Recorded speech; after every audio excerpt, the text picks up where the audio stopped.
Downtown Jakarta, November the 4th. More than 100,000 Muslims led by hardline groups take to the streets.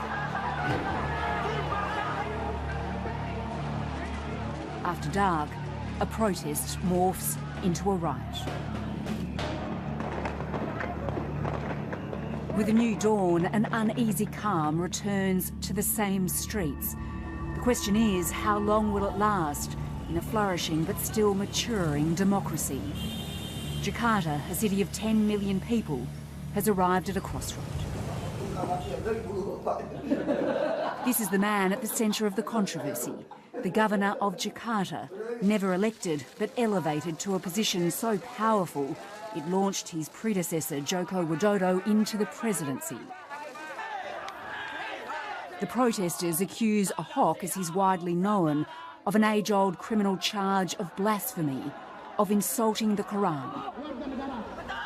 That he's Christian and ethnic Chinese has only inflamed their anger.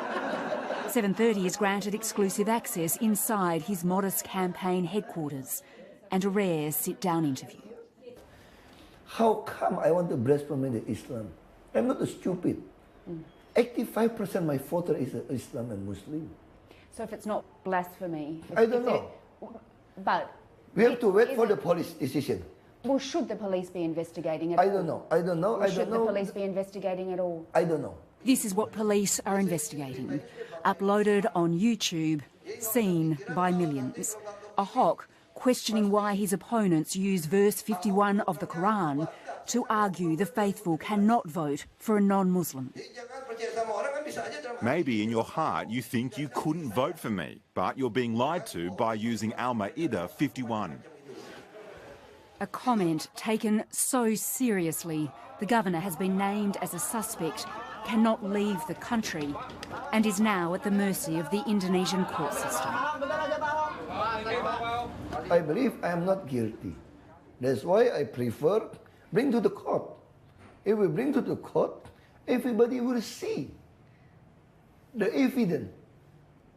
Everybody will see the video, and people will realize. So this is political? Yeah, I believe this is. That's why I need to go to the court to prove this is political, not a law. And who's funding it? I don't know. We don't know. But I believe the president now have the intelligence. I believe they know. This is not easy. You send more than 100,000 people. Most of them, if you look at the news, they said they got the money, 500,000 rupiah. This is about much more than just one man. It's a complicated web of religion, politics and race, and a battle between moderate and hardline Islam.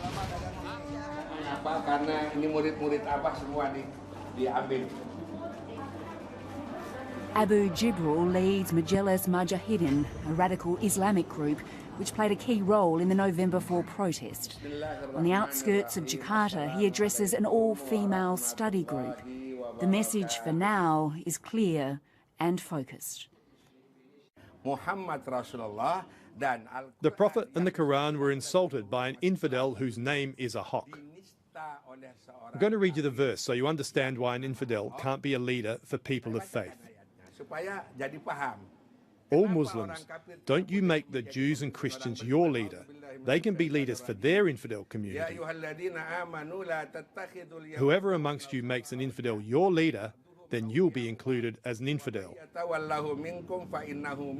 We interviewed the governor, Ahok, yesterday. We interviewed him. He says that your protests are politically motivated, nothing more, that the protesters were paid 500,000 rupiah to turn up.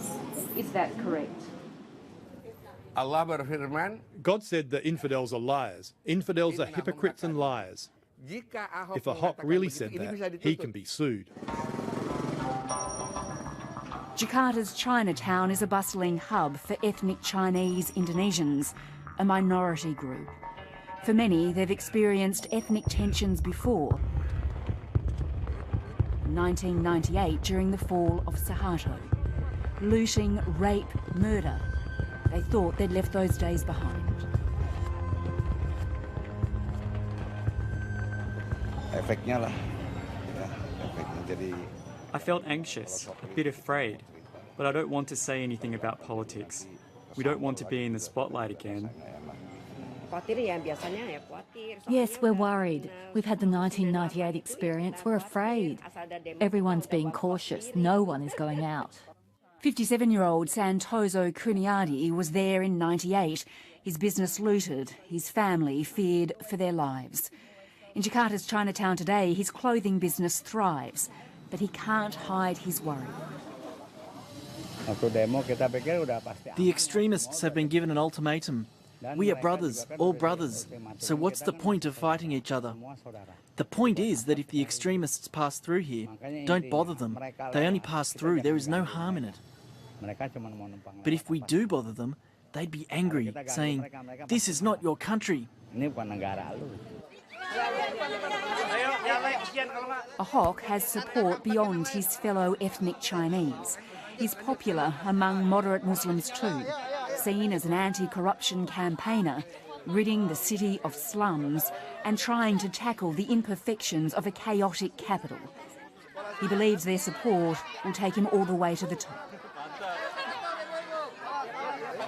I believe this is a status quo. The corruptor strike back against me because I cut too many corruption in this city administration. And they're afraid. Maybe one day, when they call it a minority in question mark, could be elected as a president, that means we accomplished the roof, the topping. Is that your end aim? Your end aim to be president? What do you think about a Christian maybe one day being the president of Indonesia? If Ahok doesn't get the punishment he deserves, not according to the demands of Muslims, then Muslims will get angrier. And when they get angrier, we don't know what will happen.